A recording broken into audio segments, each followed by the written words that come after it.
The more we share, the more we rise. The more we learn, the more we rise. We can run to the streets, defeat the enemies. We can drown the city with freedom voices.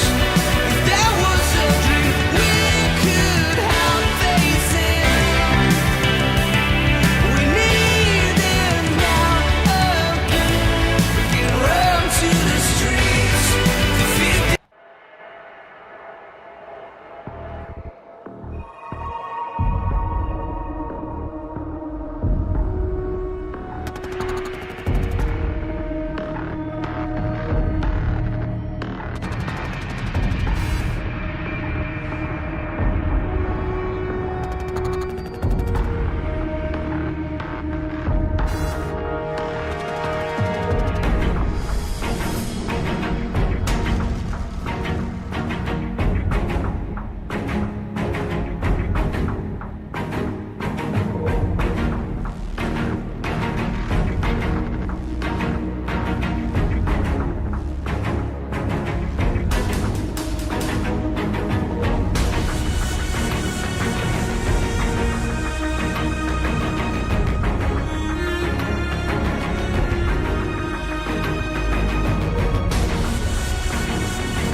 They say that a journey of 1,000 miles begins with one single step.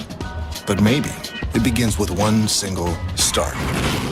Turn, bump, grind, pit, pass, win, Rhodes, the winner! That's crazy what happens on the last lap here. and celebration. In NASCAR, that journey starts here. I am the NASCAR Camping World Truck Series. I am NASCAR.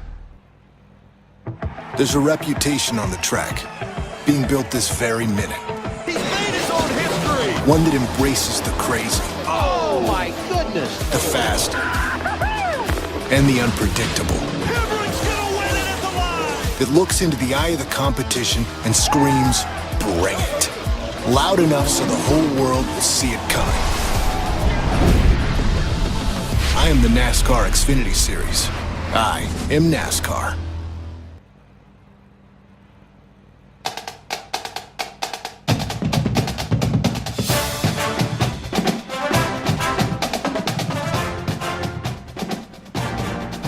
Good evening, race fans, and welcome to iRacing's coverage of the second round of the 2022 eNASCAR College iRacing Series powered by NACE Starleague.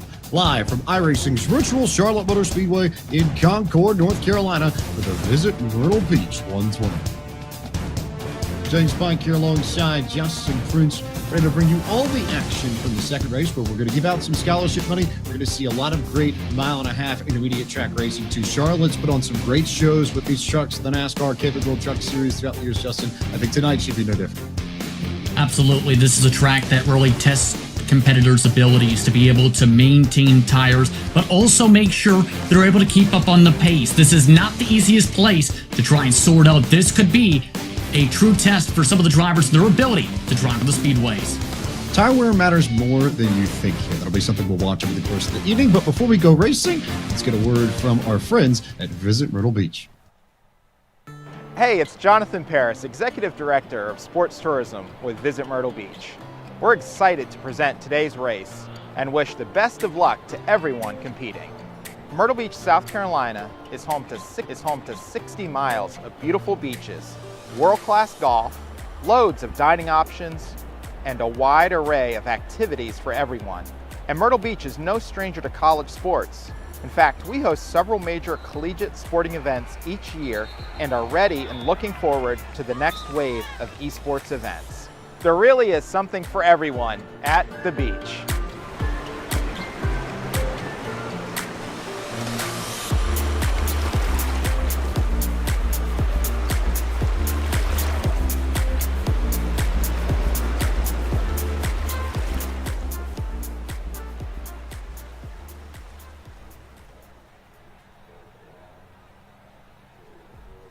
Fun place, Myrtle Beach, South Carolina, but a few times myself, and a popular beach destination for a lot of folks who live in the Charlotte area, incidentally enough. And speaking of Charlotte, Justin Prince, maybe time we talk about this track a little bit. There's a lot to discuss about Charlotte Motor Speedway. Yes, it's a mile and a half. Yes, we've got a few of them on the calendar in real life, but this one has a few quirks and features that make it different from some of the other mile and a halves out there. Well, first things first, 24 degrees of banking around the corners, 5 degrees down the straightaways here at this facility that opened in 1960. And keep in mind, some of those quirks include the tunnel that can provide some bumps, particularly into turn 1, where if you go too quickly into the entry, you could snap loose if you aren't careful enough. As well, it's very easy to burn up your tires and hit the safer barrier coming out of turn 4, so expect drivers to really try and manage that throughout the night. The other interesting piece that I think is worth mentioning, the radius of turns 1 and 2 is greater than that of turns 3 and 4. It's actually wider over 1 and 2 than it is in 3 and 4. And you see that with the way these trucks will race off of turn 2. It's big, wide, sweeping exit onto the back straightaway, but very narrow as you enter turn 3, and especially coming out of turn 4. How many times have we seen, both in the sim and real life, Justin Prince, drivers knock the fence down on corner exit and damage their vehicle? Plenty of times, to say the very least, but these drivers, they look hungry to try and fight around this racetrack tonight, because managing the tire to make sure you don't go into the wall will be critical. All fighting for a piece of the $4,500 pie that is going to go out to the top 3 finishes this evening. Let's take a look at our starting grid. Pole sitter for this evening, driver out of the eNASCAR Coca-Cola iRacing Series, Logan Clampett from Saddleback Community College. He's joined on the front row by Stephen Wilson out of the University of Iowa, the Hawkeyes. Daniel Botafuco from Rutgers University in New Jersey is joined on the outside by Andre Castro, who starts 4th, the Maroons of the University of Chicago. Trey Normile will roll off from P5 out of Northern Arizona University. Santiago Tires from the University of North Carolina at Charlotte starts 6th. Nick Short from Folsom Lake College, the Falcons, starts in 7th. Ryan Doucette will roll off 8th, representing the University of Southern Maine. The last 2 drivers in the top 10, Michael Causey out of the University of Mississippi and Omar Tiano of the University of Wisconsin at Milwaukee. The University of North Carolina at Williamson-based driver Jack Painter starts in row 6 alongside Will Farmer from Middlesex County College. Behind them in row 7, it's Reese Bayham from Auburn University and the winner from Daytona from Embry-Riddle Aeronautical University in Colton Salek. Row 8 features Wyatt Harvey from Butler University alongside Blake Bottoms from Stanley Community College. Row 9 features Derek Jennings from Grand Canyon University and the Canadian Anthony Keys from the University of Toronto, Scarborough. Rounding out the top 20 tonight is Hagen Johnson from Clemson University. He'll start alongside Austin Farr from the University of Tennessee. The old rivals of UT. Christopher Schella will start from 21st. He's from Vanderbilt University in Nashville. Brett Suggs from High Point University out of North Carolina rolls off at the outside of row 11. Row 12, you'll find Alex Cummings of SUNY Rockland Community College and Colson Phelps from Iowa State University.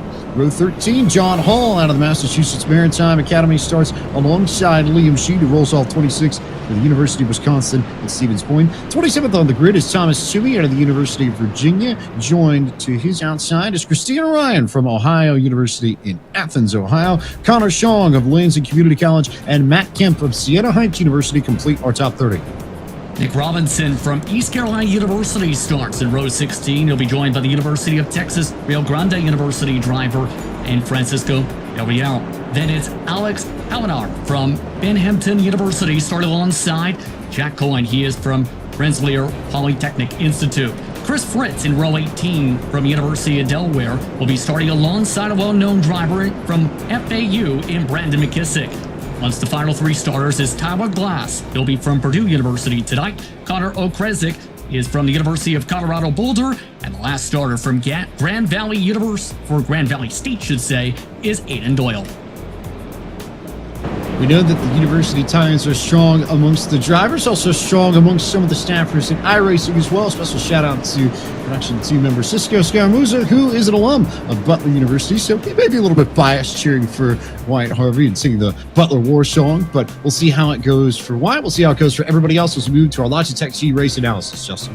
80 laps on the docket tonight. That's 120 miles. The pit road can be treacherous to get into at 45 miles per hour. The delta's up to 48 seconds with 3 tire sets expected to be available. You'll window 50 to 55 laps max.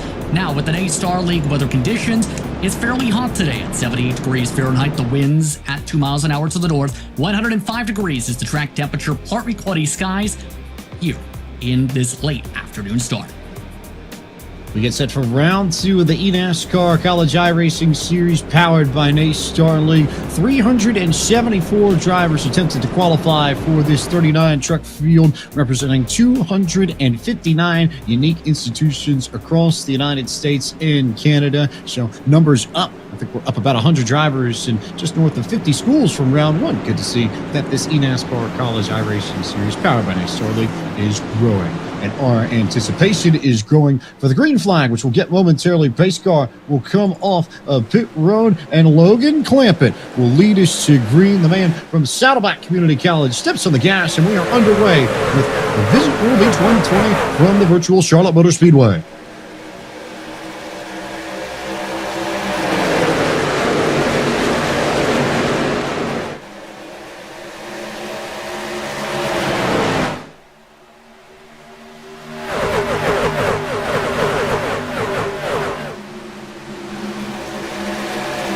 Already everybody trying to fight down to the inside. You can see Steven Wilson's the only one hung up top within the top 5, and we're just now completing that first lap. But I think that says a lot about what these drivers think of tire wear and how important that's going to be. You want to be on that inside lane to shorten the distance you drive around the track lap after lap and ultimately try and save your tires over the course of what could be a long green flag run. One of the drivers amongst the top 5, Santiago Tiros, who's known to be quick tonight, was one of those who mentioned if you overdrive on entry, you burn up the tires. But I think a change has happened. Castro just drove by Clampett, who ended up losing the bottom there, James. The tire wear is going to be critical, and I think in groupings like that, in switches, you'll see drivers will have to think, do I try and fight this on the high side, or do you have this? Oh, trouble. They're just a little bit further back. Steven Wilson was the first to go sideways, and the yellow flag comes out. Incidentally, though, looks like he didn't get the worst of that because there were more trunks that went around behind him, and we'll see if we can't get a replay in a few moments to show you exactly what happened. But I think we all saw Wilson was dead sideways in the middle of turns 1 and 2. My hunch is that there may have been some contact involved, Justin, but we'll let the replay tell all. And what did you mention about drivers trying to get to the bottom? That's the shortest distance around, but it's also the best way to try and save tires. You try and run the middle line. It's doable, but you end up having to push hard, and it ends up burning up your Goodyear Eagles with these NASCAR-capable trucks. You'll see, for example, Wilson lost the bottom coming into the entry. Tires tried to fill the hole, and Wilson, just for him, tried to slam the door shut. It ends up collecting a few trucks as a result. Having had the chance to look at this replay a few times myself, I also wouldn't rule out the possibility that Ryan Doucette got into the back of Santiago Tires, then caused the chain reaction that got into Wilson. I think, from what I could tell, that Tires did not expect the bump to be so big from Doucette on corner entry, threw him off, tweaked his corner entry a little bit, got into Wilson. He wasn't expecting it, so I think it's just a chain reaction. But again, back to the original point that you made, as we see some drivers come down pit road, all about trying to get down to the bottom, and for some folks, maybe all about trying to get some tire wear taken care of by getting a new set of Goodyear Eagles on their trucks. It's also a track where if you end up getting significant damage, you end up feeling the wrath of it, so to speak, because it's an aero-sensitive track. It can really impact you long-run pace in particular, and depending on where the damage is on the fender, it can end up affecting how your tire wear is the rest of the way.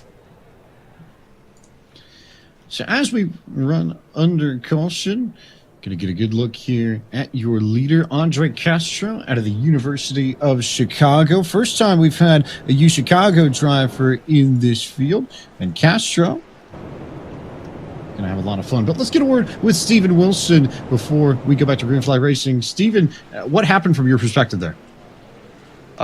We got nailed from the car behind us. That's what happened. I don't know what happened stack up there, but yeah, we'll see how killed it is. Coming out, fixed all the damage. You worried about having to make a run through the field and losing the track position even with the damage? Well, I don't really know how much I can do with damage. I don't know how much I could have done without damage driving through the field, but we'll give it all we got and see what happens. Steven Wilson out of the University of Iowa going to get back lined up with this field and get everybody back bunched together. As you see, your leader, Andre Castro, was going to mention here before we go Green Flag Racing, he's a senior majoring in economics at U Chicago alongside Logan Clampett to his outside from Saddleback College. Logan, of course, with plenty of experience in the eNASCAR Coca-Cola iRacing series, and everybody racing for a piece of the $4,500 pie that we're giving away in this race. $13,500 given away over the course of 3 races in the spring. $4,500 per event, $3,000 to the winner, $1,000 to second, $500 to third, all in scholarship money. So racing for tuition. This is something that I wish I could have done. It can really help you go the far way further, James, for schooling. And if you want to keep up with all the latest news and updates from eNASCAR, pull out your phones and scan that QR code at the bottom right of your screen and sign up today. Courtesy of NASCAR and iRacing, the official simulation partner of NASCAR. Green flag going to come here on lap 7 of 80. Not too much, I think, that we learned so far as who's got a good long-run truck, but we did learn, I think, pretty quickly, Justin, the importance of trying to get down to the inside lane. And we've seen that with Castro trying to dart his way underneath Clampett early, and Clampett knew if he tried to fight it high line, it ends up hurting him in the long run. It's very early still, James, so expect some of the give and take to still be there for drivers to figure out, okay, is this worth trying to fight for, with plenty to go in the action. Waiting for Castro to step on the gas pedal and get us back going in this Visit Myrtle Beach 120 once more. He takes off, and he got a good restart, clearing Botafuco by maybe a truck length or 2 before they even get off into turn 1. So Botafuco's going to have to race Logan Clampett for second. Yeah, Clampett's going to really want that clean air, because on top of holding the bottom, clean air is critical, but Clampett lost the bottom through turns 1 and 2. Omar Diallo, he was considered to be one of the contenders, nearly got past him there out of turn 2. Diallo has plenty of speed. He's another one of these drivers who might not have Coke experience, but he's one who's been around the iRacing community for a long time, knows how to get the most out of these trucks that are featured in the NASCAR Camping World Truck Series in real life. And in that sense, not a huge surprise to see him running up towards the front of this field so early. Yeah, he's very well regarded when it comes to experience through the qualifying rankings to make his way into eNASCAR competition. Works with some of those drivers at that level as well. And you build that rapport that can really help you in the long haul when it comes to your career. But one driver I'm seeing moving ahead is that 97 trying to sort things out, as well as Diallo you see on board, trying to figure out what his game plan is going to be to try and see if they're going to scrap or if he's going to be able to just save the tires. Good look at Diallo and is on board representing the University of Wisconsin at Milwaukee. The Panthers trying to race up into the top 3, just trailing Logan Clampett there. And I think everybody sort of got the memo from that initial start where everybody just wants to tuck in line and I think click off a few laps, at least in the top 10. But look a little bit further back, take a peek out his rear view mirror, just like he's seeing at his computer. You can see it's a little bit wilder once you get back towards maybe 5th, 6th, 7th or so. Yeah, you see some of that there. Normal Munstow's really getting shuffled around and bounced around, it seems, in the 85 machine. Started in the 5th position, was involved with some contact in that first few lap incident, and he's really feeling the effects of the damage now on both sides of the truck. That's seen him getting freight trained from the bottom side.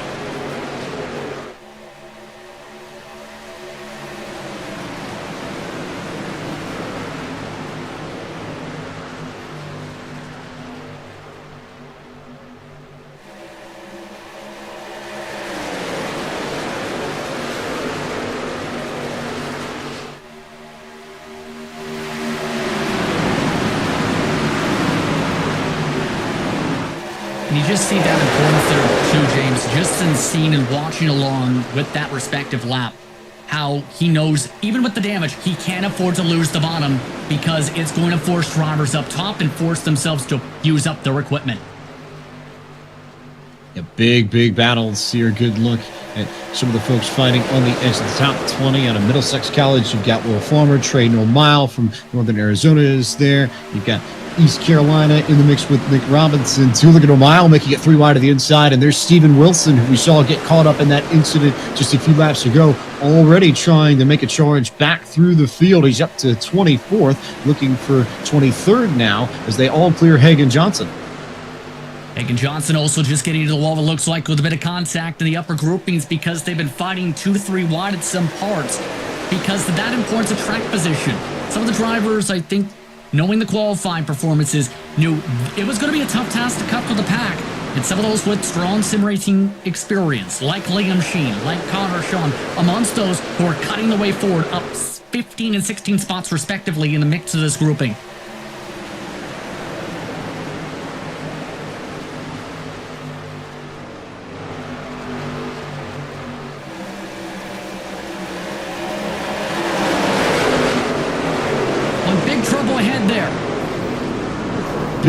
Big issue, and this is right where a lot of those trucks were fighting. We had just mentioned it a few laps ago. Grand Canyon University driver in trouble, and a lot of other folks too. We'll get a look at the replay, see what happened, Justin.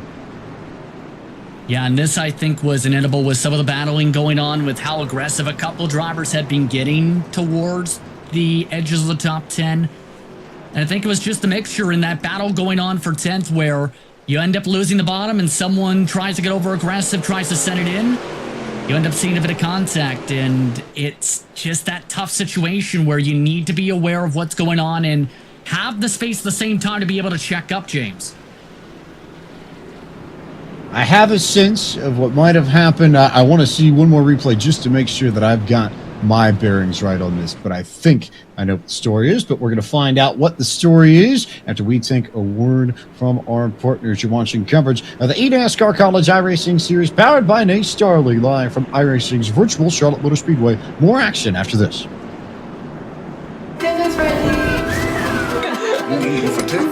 We've learned to savor the moments that were always there, and they never tasted this good.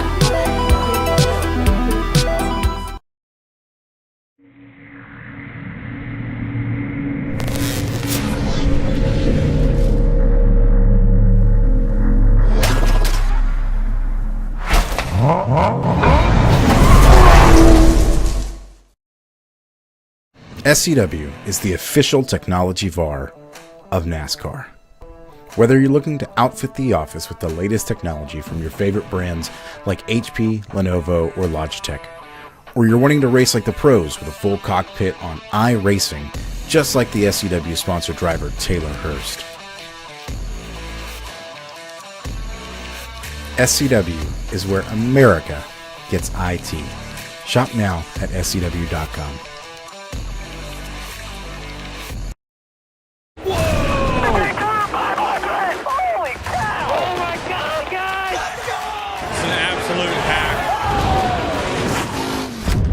Catch all that? I'm ready to rip somebody's freaking head off. Or that? Well, get ready for this, and a whole lot of this. I am Full Throttle. I am NASCAR.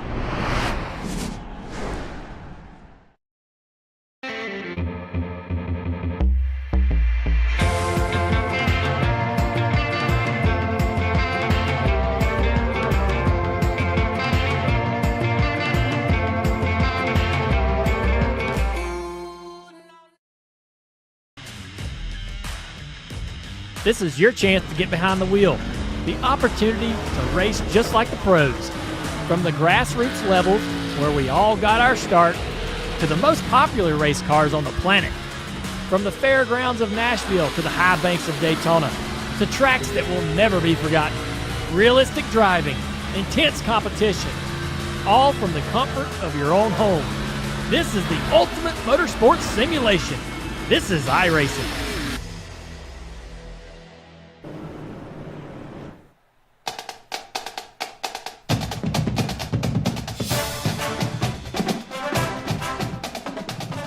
Tonight's broadcast of the eNASCAR College iRacing Series powered by NACE Starleague is brought to you by Coca-Cola, the official fan refreshment of eNASCAR. By Logitech G. Through design, engineering, and a love of driving games, Logitech G takes racing simulation to another level. Logitech G, the official wheel and pedals of the eNASCAR Coca-Cola iRacing Series. By SCW. Whether you're looking to outfit the office or race like the pros, SCW is where America gets IT. Shop now at scw.com. And by Play Seats, the official racing chair of eNASCAR. Welcome back to coverage of the Visit Myrtle Beach 120. Here's the replay, Justin Prince, of what brought us out under the yellow flag for the second time this evening. You see right there, Liam Sheen tries to duck underneath as the 55 opens it up, and the GCU truck, should say, gets shuffled up to the racetrack, and just not a great situation in turn for the 15 machine. Just the situation, you open up the bottom, someone's going to try and set it on in, and it also doesn't help that Sheen was carrying a lot more entry speed down that blue line towards the apex. You feel for Derek Jennings because there's absolutely nothing that he could have done in that GCU truck. Just was the innocent bystander of the contact that happened underneath him, and he ended up being the pinball or the accordion that gets set up under the fence. And even though he didn't really have anything to do with the initial incident, he ends up with the worst damage of this. As we're going to get a look from onboard Nick Robinson's truck. Yeah, not a lot of time to react, especially when you have to slam the brakes like this. Any further to the left there, James, and that front nose ends up getting crumpled and ends up hurting him the rest of the way. Instead, clean truck, happy driver. I'd say that's taking advantage of the principle of what goes up must come down eventually, just with the way the banking works, or gravity at all. These trucks will slide back down to the apron, and if you're far enough behind the incident, you can get on the brakes, and even if a truck gets sent up into the fence, it'll sort of self-clear, and you'll have room to roam. As we'll keep our eyes on Logan Clampett from Saddleback College, who leads us to green, coming to lap 19 of 80 in this Visit Myrtle Beach 120 for the eNASCAR College iRacing Series powered by NACE Starleague. On a few drivers with some tire spin, a bit of a stack up, and Clampett missed the shift. Logan Clampett misses the shift and is going to spin all the way around to try and get back on the racetrack, but he's well out of the lead. I believe live timing and scoring has him around 30th, and it's going to bring a whole new host of characters to the front of this race, Justin. I was about to say, a majority of the drivers out front stayed out under the caution. Clampett was one of them. The only driver who tried that call, who survived that incident without any damage, Blake Bottoms, who just lost the lead to Buttafuoco.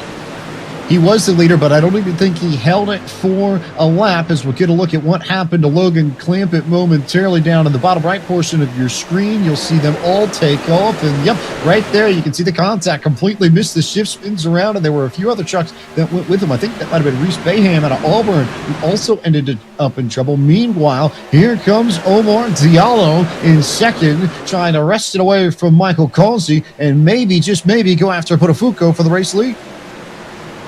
And of course, Buttafuoco with a lot of eNASCAR experience on the various platforms. This is huge for him.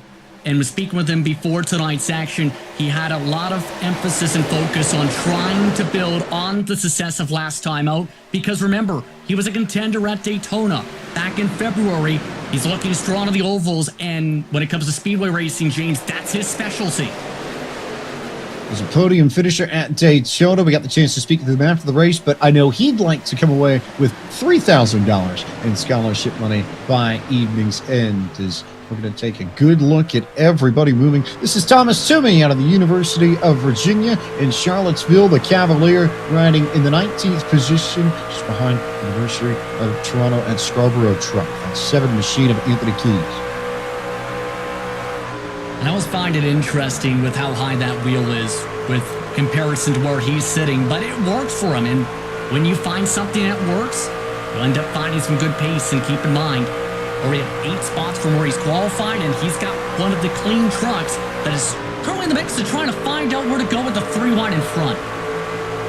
That is a bit of a problem, right? You'd like to try and find some clean air in front of your truck. The problem is that there's not a lot of it, but look in the middle of all of that, the 92 machine of Liam Sheen. And oh, by the way, Steven Wilson, we talked about him earlier, got caught up in that first incident, already up into this group and knocking on the door of the top 10 with only 23 laps in the books. He also did take 2 tires under the last caution flag to get some track position. And the thing is, there is a sweet spot to that. You end up having a difference of about 5, maybe up to 10 laps in some tracks. You can make 2 tires work. However, it can make you much more looser long run. So in our words, for Wilson, he needs a caution to be able to get himself on equal footing tires possibly.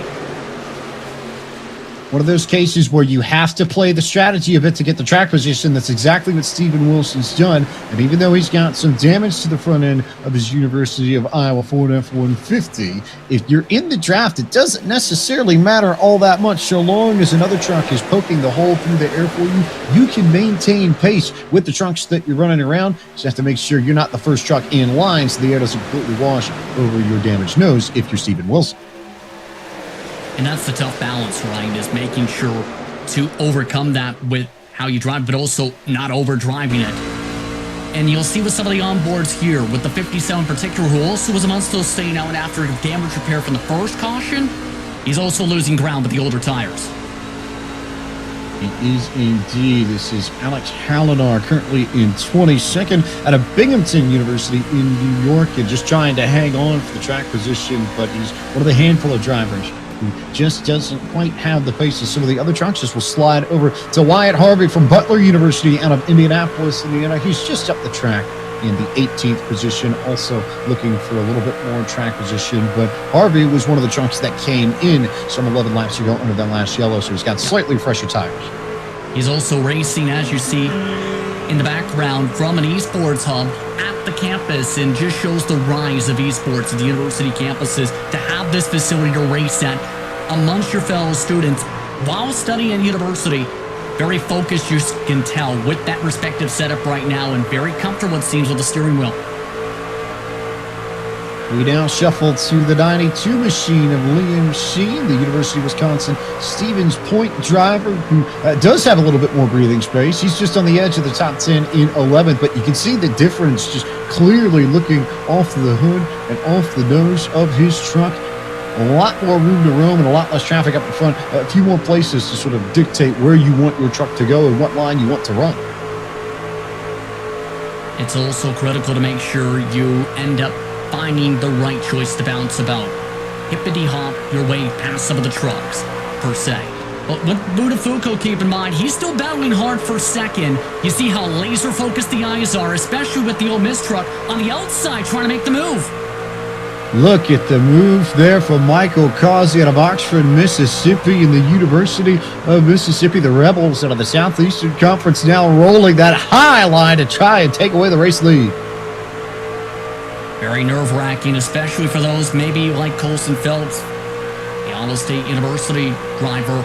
Currently in 6th, just waiting in the line in the popcorn seat and just trying a different line of notice, trying to get some clean air with a wider arc on entry. It can affect a bit of your tire wear, but just seems to be working from comfortably.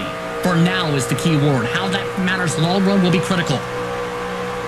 I wouldn't necessarily think that this would be a time where you'd want to push the issue, Justin, because if we do end up under a long green flag run, you'll just burn off the tires. You won't have any pace in, call it 20 or 30 laps or so. So I would think a lot of these drivers are just being mindful, being careful at this moment. Yes, you want to race, of course, but I wouldn't think you'd want to be racing as if it were maybe the last 10, the last 5 laps or so as we go back to the battle for P11, led by Liam Sheen and Brett Suggs from High Point University.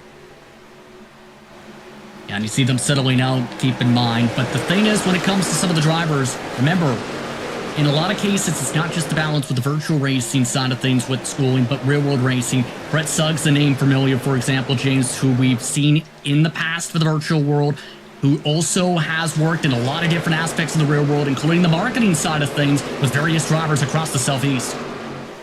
He's done a lot. He's a marketing guy, Brett Suggs. He's a race car driver, Brett Suggs. He's also a driver for the eNASCAR College iRacing Series, powered by NACE Starleague. And you want to talk about another organization, another university that's putting some resources into esports. This group at High Point definitely trying to invest in the Panthers. We go back here, though, up towards the front. This is Jack Painter out of the University of North Carolina at Wilmington, the Seahawks, and Daniel Buttafuoco making moves.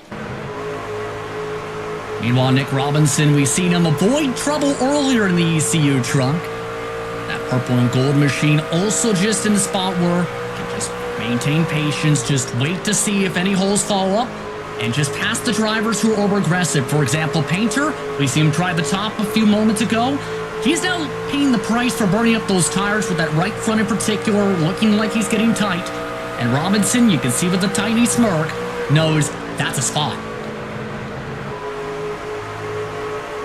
Moving from Nick Robinson, we'll go further around in the field to Christina Ryan, currently in 23rd, representing the University of Ohio in Athens, Ohio. And you take a look here at some of the onboards that we've had. There are a lot of drivers who have a lot of different setups, Justin, and that's part of the beauty of iRacing. Yes, we have some drivers who are running with virtual reality headsets, but Christina's just got a monitor and a headset, wheel, pedals ready to go. And there are plenty of famous stories about how you don't necessarily have to break the bank in order to find speed. Talent is talent, and it will come through. You just need to make sure that you've got the equipment that you need. And if you want to potentially join this series or any of the other official racing in iRacing, and if you want more information on how to start your iRacing career, you can log on to iRacing.com today. A lot of fun, Justin, to get on the service.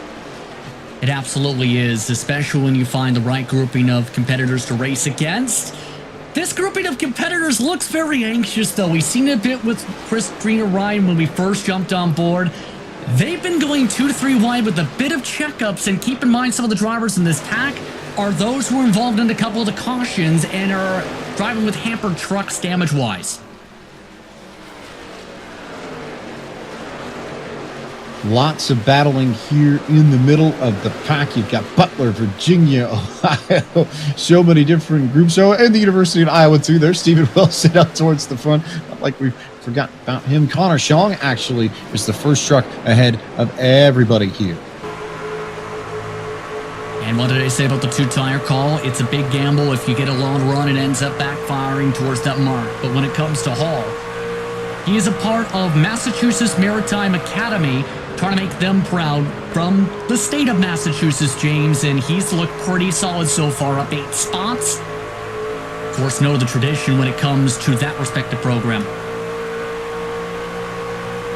Also of note here, another piece in the setups that I think is worth mentioning. There are a lot of folks that, and especially, we know the college lifestyle. It isn't necessarily the most glamorous per se, but there are a lot of folks who literally will just take their wheels and clamp them up to their desks. A lot of the wheels will come in with built-in clamp systems where if you've got a good table edge, all you need is that little lip, and you can crank some screws and get your wheel tight to your desk and go. Again, it doesn't take a full-on seat. It doesn't take a Formula One style cockpit or something. You just need a chair and a table and a wheel, and that's all you really need in order to make it happen.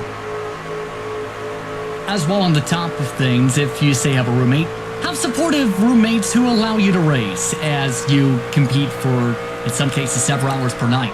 But with Santiago Gutierrez, you have to be thinking about what is going through his mind after qualifying well with one of the top drivers in the time attacks, and he's in 16th, especially knowing how much he wants to see esports on the college campuses.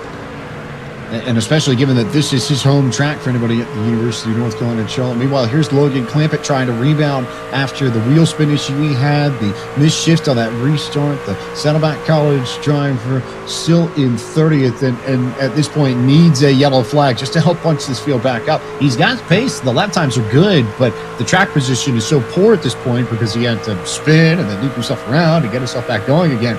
It's going to take a little bit of an intervention for him to get back in the fight. You can almost see it with his face, thinking somebody's got to bring a caution out eventually. And keep in mind, he moved back to California in October after spending time in North Carolina. He's talked about an eNASCAR competition, looking to try and build up credits to transfer to university. Speaking of universities, University of Toronto Scarborough, top 10 right now. Anthony Keys, very clean, we'll say. He's been one of the more solid movers from the mid-pack onward, just keeping to his business right now. From the GTA. I'm about to say a GTA, a place that you would know very well, since I guess you count as part of that in a very general sense. Just not terribly far away in Windsor, yeah? It's 3 hours away. Okay, maybe a little bit further. Fair enough. All right. But in either case, we'll go back to this battle for P9 and move away from the Canadian driver, and we'll slide to this battle with Jack Painter and Liam Sheen. And looks like we've got more company in the form of Matt Kemp up there, too.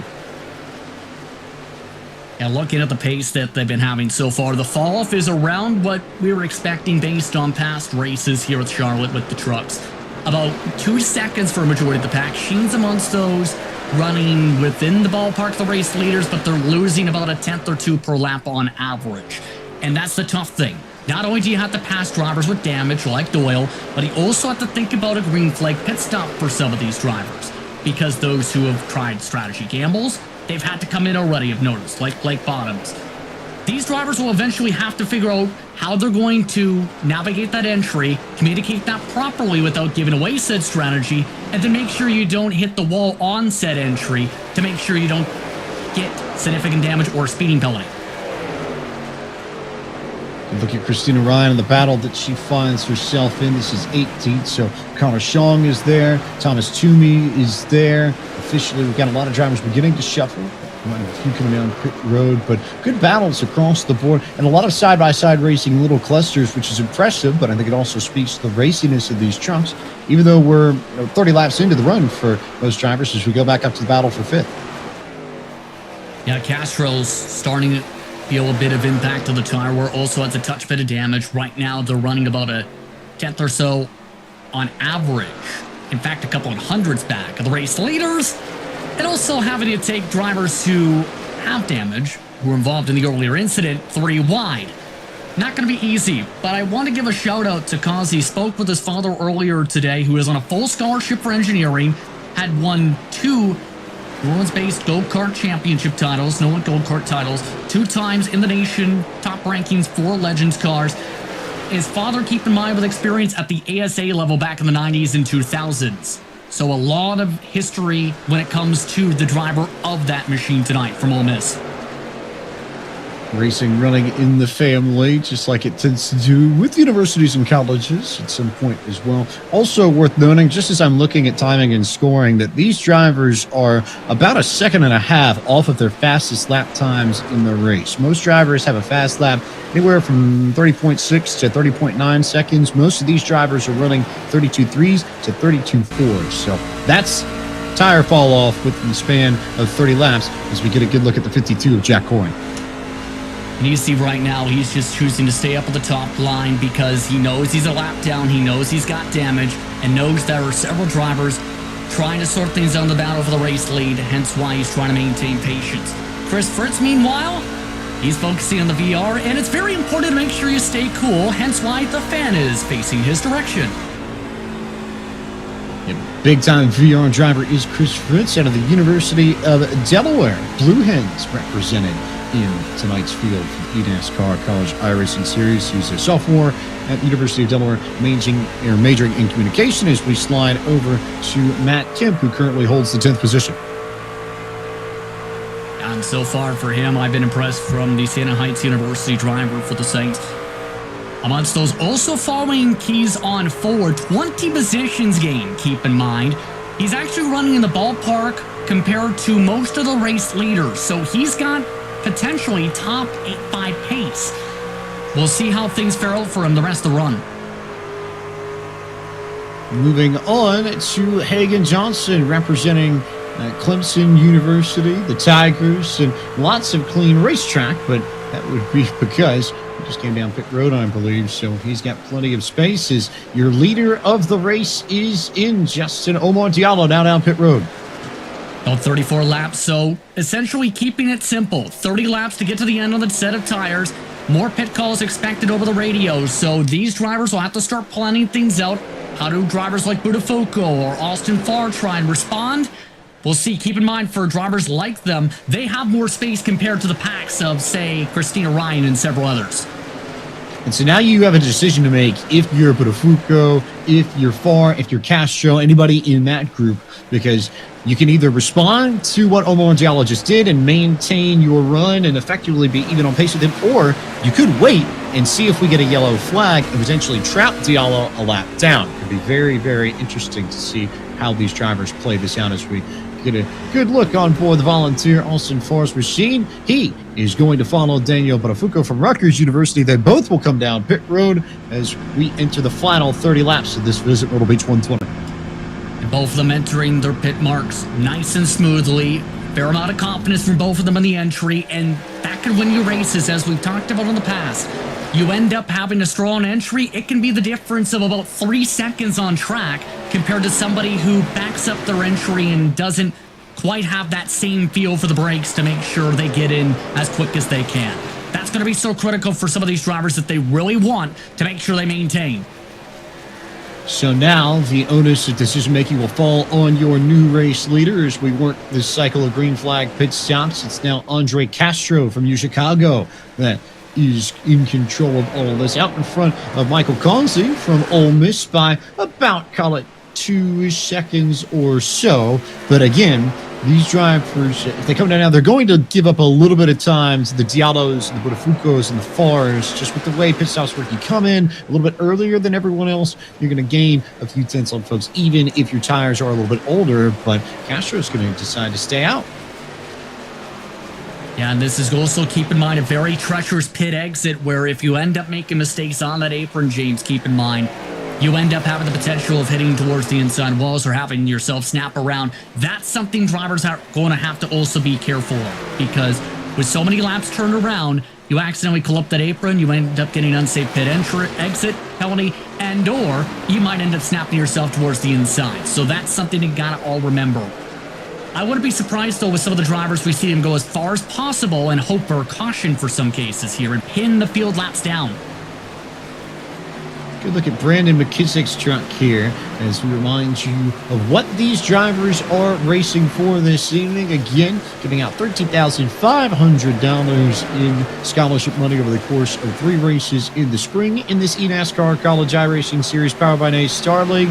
$4,500 per event, with $3,000 going to the winner, $1,000 going to second place, and third picking up $500. So 4 figures of scholarship money tonight. But again, the thought of being able to race for your tuition in the sim is the just craziest thing, but it's so awesome. It's something where if I had the opportunity to do it when I was in school, Justin, I absolutely would have jumped at the chance. Not that I would have been any good, but I at least would have tried. I would have tried as well, to be honest, and to be forward, I am also studying for a bachelor's degree, but it's also to where if this came 10 years ago, it's crazy how much things have progressed in terms of the virtual to reality path, but also the sim racing side in general with the realism. And it's to where you have a lot of drivers be able to lead their schools now, such as a Liam Sheen or a Brandon McKissick, and be that driver who says, okay, let's lead this campus forward and build things on forward as a program, such as that. And we've seen a lot of drivers be able to lead the charge with that with this series throughout the spring.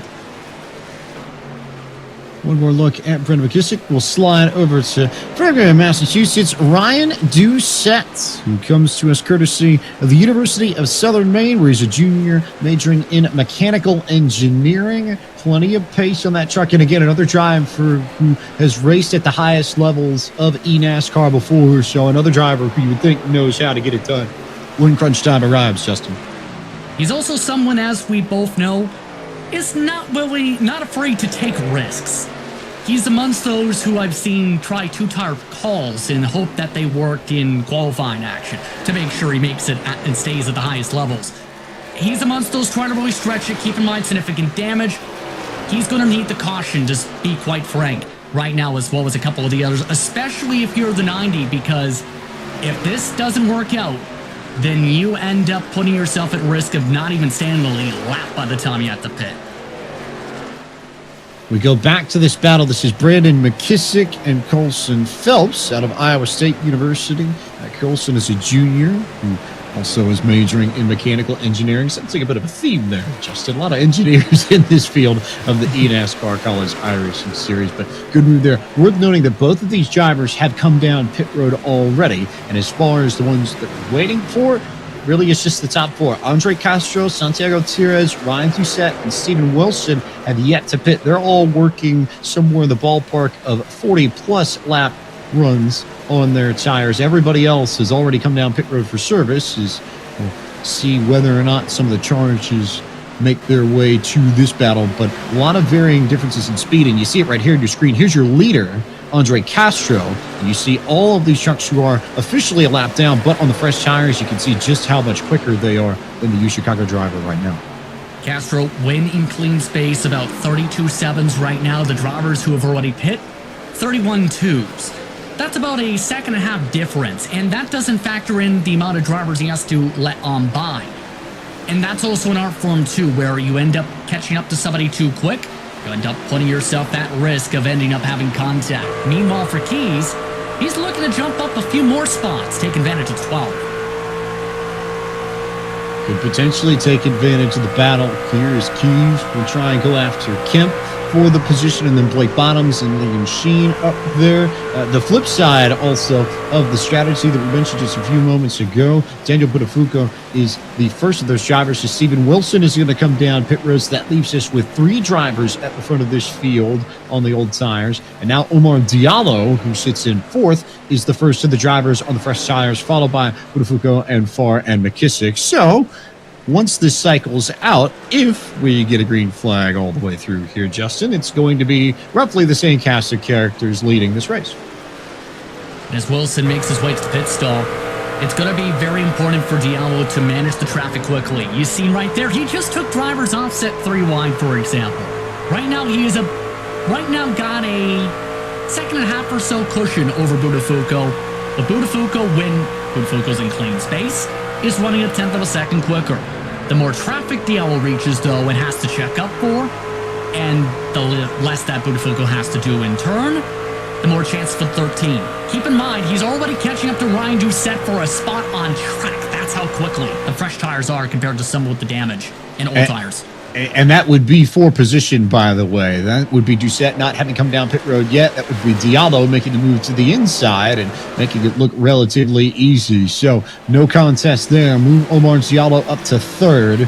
And it would be, I believe, Buttafuoco next in line to try and catch after Doucette. You see just on the edge of the screen there. So Buttafuoco's within touching distance of Omar Diallo, but it's just enough to where Diallo's got just a hair of a cushion. The trick, though, is going to be making sure that you avoid these groups of 2 and 3 trucks. We saw it on the onboard just a few moments ago from Diallo, how you could have no lap traffic in front of you, say, for maybe 2 or 3 trucks, but if they're all running 3 wide, this track is narrow enough here at Charlotte Motor Speedway that you don't really have anywhere to go. You end up getting stuck behind them, and you lose the advantage that you gained on pit road with the wonderful pit stop that Diallo had. Especially with Buttafuoco nearly 1 second behind now, as we still see Castro going. The furthest, again, we've seen 55 laps. Doucette just came in, so that leaves 2 going. And I think for Castro, for this to work, he has to keep on stretching it towards the final 10 laps or so, and that's the hope of, if there's trouble, that puts him in control of the race possibly. If there isn't, then he might not make it to the top 20. This will be interesting here. We'll watch the margins and just see where it goes. Diallo's got it down to just under 15 seconds, and we've got just under 15 laps to go as Doucette comes down pit road. You see that on your screen. So if Castro can maintain that gap and only bleed about a second to Diallo and company, because Santiago Gutierrez is yet to come down pit road too, you would assume that Diallo would make that pass or stay green. But if that gap can be managed, this could get interesting. The other thing that could help Castro if he decides to stay out, this driver, Daniel Buttafuoco out of Rutgers University, may be battling with Diallo. That could slow them down. That could be the absolute best thing that could happen to Andre Castro. And keep in mind, to emphasize one more time, the fuel estimate's up to 55, and that's the furthest anyone's gone. That was Logan Clampett. Keep in mind, it's also getting spicy for around currently 12th on track. Castro has just hit this time, though, James, so this will now be a battle for 11th.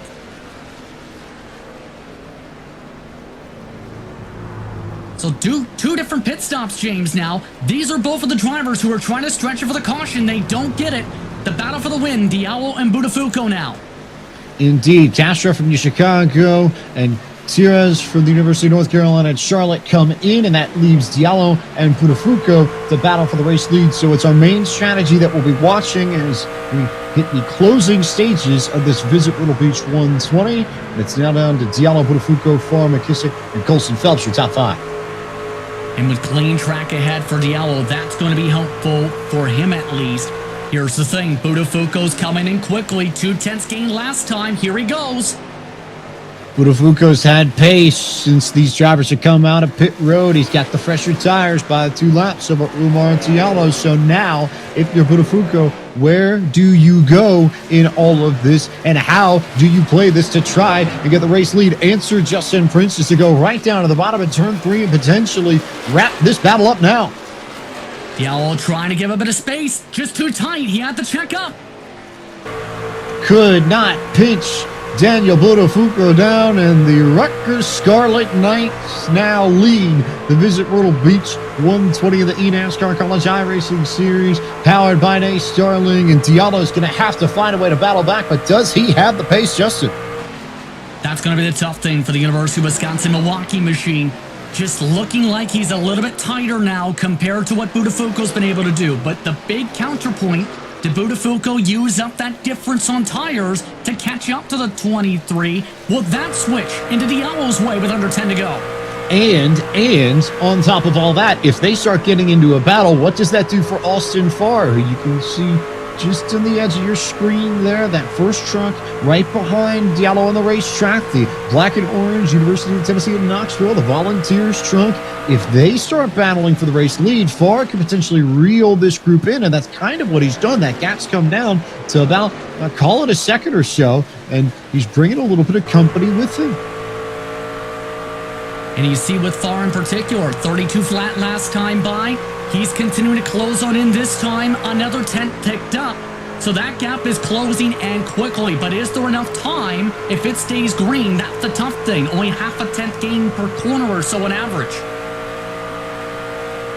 Is there enough time? Indeed, it's a very, very big question right now. 1.2 seconds to the race lead for Farr. He'll need somewhere in the ballpark of about 0.2 a lap in order to have a viable shot at this. He's got Logan Clampett, who's holding down the running order after the missed restart.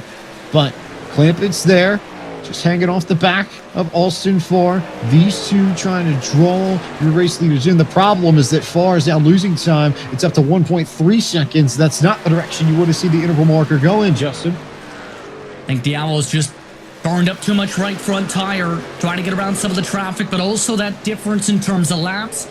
Coming back into Buttafuoco's direction. Just not enough laps left for them to equalize back out, I think, but it's still a long way to go. Anything can happen with 6 to go.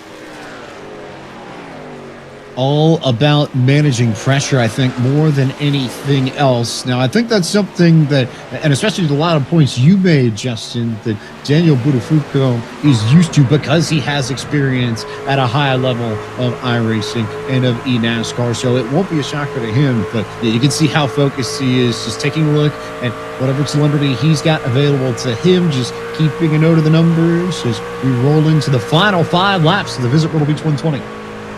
And keep in mind, he's been preparing for this race as well as eNASCAR World Tour Qualifying iRacing Series action while trying to take midterms and writing papers for class at Rutgers.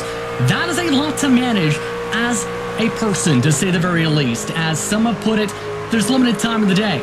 But the main thing that's helped Buttafuoco all day and all night long in this race, being consistent, being patient. He's been consistent, he's been patient, and he continues to stare at that camera. And it's just the little differences, just like it is in real life. We've seen Buttafuoco be faster by maybe a tenth or 2 tenths, and it hasn't been much. He hasn't been that much faster than everybody else. But when you do that consistently over a 20, a 30, a 40, a 50 lap period, that adds up.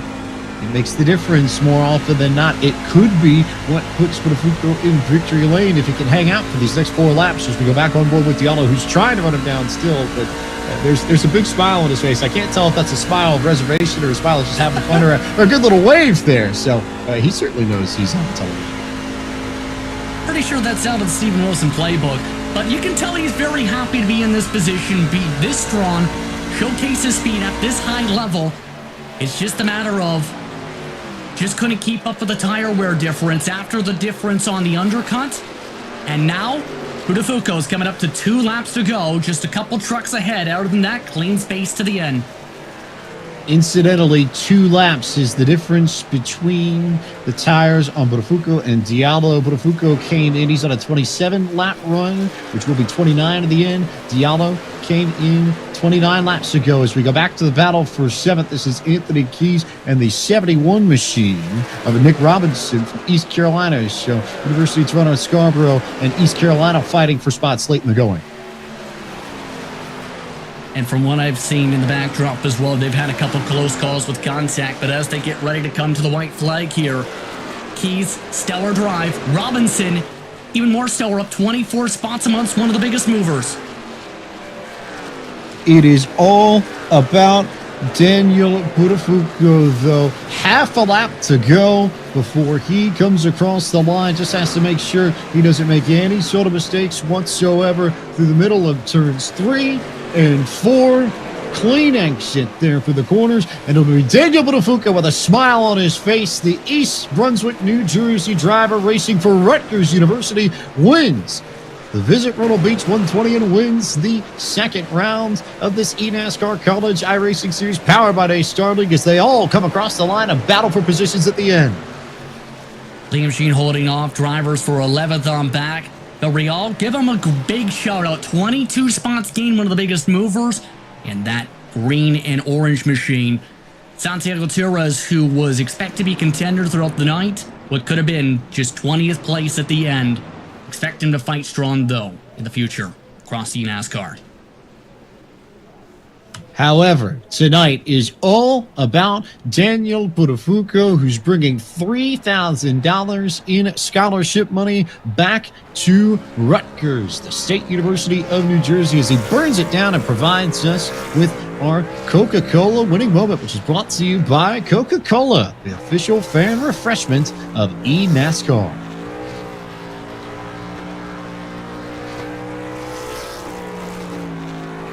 That is a power slide if I've seen one. Almost I feel like I've seen Harvick do that a few times where you don't necessarily make the donuts, although now he's going to the circles, but you sort of just drag the brake a bit and just go in a straight line and burn it down that way. I haven't seen that all that often in recent memory, but I do enjoy that particular style of bringing up the weekend.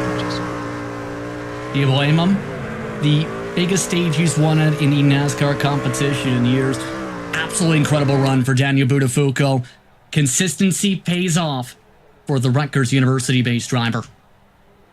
a masterclass in how to run the trucks, the NASCAR Camping World Truck Series in iRacing, as Buttafuoco brings home the $3,000 for Rutgers as your race winner in this Visit Myrtle Beach 120 round 2 for the eNASCAR College iRacing Series powered by NACE Starleague. Umar Diallo will bring back $1,000 to the University of Wisconsin at Milwaukee. He finishes second, and $500 going back to Knoxville, Tennessee, as the University of Tennessee's Austin Farr volunteered his time and will bring the Volunteers a little bit of money as a result. Brandon McKissick came home in 4th for Florida Atlantic. Matt Kemp in P5. Colson Phelps, Iowa State, P6. Nick Robinson for East Carolina in 7th. Anthony Keys from the University of Toronto at Scarborough in 8th. Jack Painter from UNC Wilmington 9th. And Francisco Villarreal brings it home at the end of the top 10. Liam Sheen finished in the 11th spot tonight, right in front of Alex Kolonix. Difference about 1/10 of a second. Brett Suggs in 13th, with Blake Bottoms after his strategy gamble, holding on to a top 15 run in front of Thomas Toomey. Then Christina Ryan had to check up for some of the trouble early, but she ends up finishing 16th. Andre Castro's gamble, he did hold on to the top 20 on the bright side. The downside, he didn't get the caution he wanted. He finishes 17th after being up front early. Carter Sean finishing 8th, with John Hall and Santiago Tires rounding out your top 20. Nicholas Short was 21st this evening. 22nd was Will Farmer. Tyler Glass came home in 23rd, and Wyatt Harvey finished in 24th. Alex Hallinar brought it home 25th this evening. 26th went to Logan Clampett. Ryan Doucette brought the 77 home in 27th. 28th went to Chris Fritz. Jack Coyne finished in 29th, and Aiden Doyle completed the top 30. Stephen Wilson, Trey Normile, Hagen Johnson, Christopher Schella, along with Michael Causey after an issue off the pit lane. Colton Zalick, along with Reese Bayham, Derek Jennings, Connor Okrezik, rounded out the field tonight. Time to talk to our race winner, Justin Prince. You are alongside the Rutgers Scarlet Knight, the New Jersey native. Daniel Buttafuoco goes a few spots better, wins tonight, and he gets the honor of talking to us from Victory Lane. Daniel, you came so close at Daytona last time out, had to battle with damage there. Tonight, though, at Charlotte, you end up leading to the checker flag. How does it feel to be an eNASCAR College iRacing Series powered by NACE Starleague winner? I don't even know where to begin. Wow, that's incredible. It's an incredible feeling. Really shocked by qualifying. It wasn't the best lap for me, so we started 3rd, but if anything, that was good. The farther up I started, the better off I was. I could just, was in a better spot. I could relax a little bit, save my tires here or there. And then cautions kept happening, and I just tried to pit when I could, when it was smart, when it was the right time to pit, because we had an unlimited choice of tires. And then made the right call there. Omar passed me, and then I just was trying to ride behind him. Then there's 2 guys who really weren't saving their tires, which was super annoying to deal with. And then once I got around them, I was running down Omar, and then the pit cycles happened, and I didn't have the best in lap. And then getting through traffic, we were really good. And then I think within like 10 to go, I got around Omar on the inside there. And then, from then on, I think we just saved our tires a little bit better. Car felt really good there. On a long run, it wasn't too tight. Well, actually, it was kind of tight, but I was able to make it a little loose on the long run, and we were able to use that grip, rear rotation to our advantage, and get home the dub. And just curious, in terms of that reeling in process to get up to Diallo, keep in mind you had to make up a couple seconds at least with him going for the 2-lap undercut call. What was that like, trying to close up, trying to manage the traffic where he was impacted a bit more, we'll say, compared to what you dealt with? Yeah, I would say he definitely, I was talking to him right before I came in here, and I would say that he was definitely impacted the most rather than me. He just caught him at the wrong points, whereas I got a little lucky getting through traffic. But I saw the gap there. I didn't have the best, I guess. So when you stay out longer, I'm going to be disadvantaged. I'm going to end up farther behind him. And I saw it was 3.2 seconds, and I knew that was a really challenging gap to close. And at first, it started to level off really early, and then after a while, I think keep being smooth in the tires really helped me. And then I was able to reel him in, a 10th a lap, and then from then on, we were just closing in, trying to be patient, not overdrive entrance, not overdrive center or exit. Just make sure that I was keeping it on the blue line. And that was a really great race. And before I go, I want to say a big thank you to everybody over at Rutgers for letting me represent them in this series. All the proud partners, CSL Esports for running this great series, my mom for making my paint scheme, a former Rutgers alum, and all you guys in the booth for a great broadcast. And it's an honor to be here. So just we won Road to Pro last week, and then we won College Series at Charlotte this week. It's a incredible past week. It's been insane. Congratulations once again on the victory, Daniel. Daniel Buttafuoco comes away with a victory in eNASCAR College iRacing Series competition. Omar Diallo was the driver who finished in second tonight. And Omar, what was the feeling for you in the truck? You did take the time to wave hello a couple times, but in the end, the 2-lap undercut just couldn't hold on with Buttafuoco closing in. Yeah, I pit 2 laps early, and I think my entry wasn't as good as I wanted it to be. I was just taking it easy, and then, yeah, we might have driven the right front off there the last run, and Daniel caught us, but we'll still take second place. I mean, that's still, I think, $1,000 in scholarship, so all wasn't lost.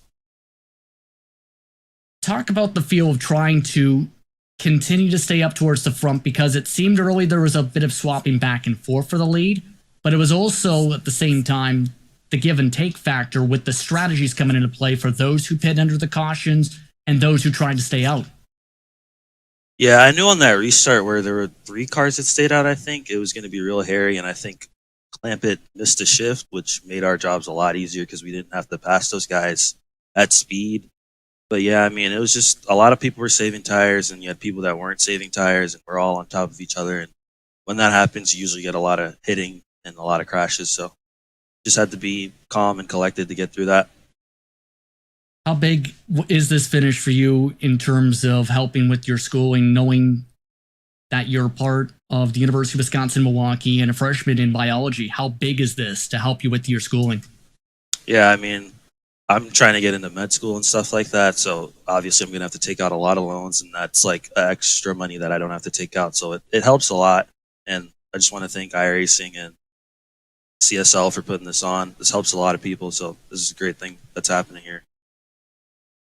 Especially with some of the connections you've built up. A very stellar run, to say the very least, from you, Omar. Again, congratulations. Thanks. Diallo coming away with the second place run tonight. Austin Farr, he's built up a great following across his sim racing career. The University of Tennessee driver finished in third. Austin, talk us through your night as you had to scratch and claw your way to this third, up 17 spots.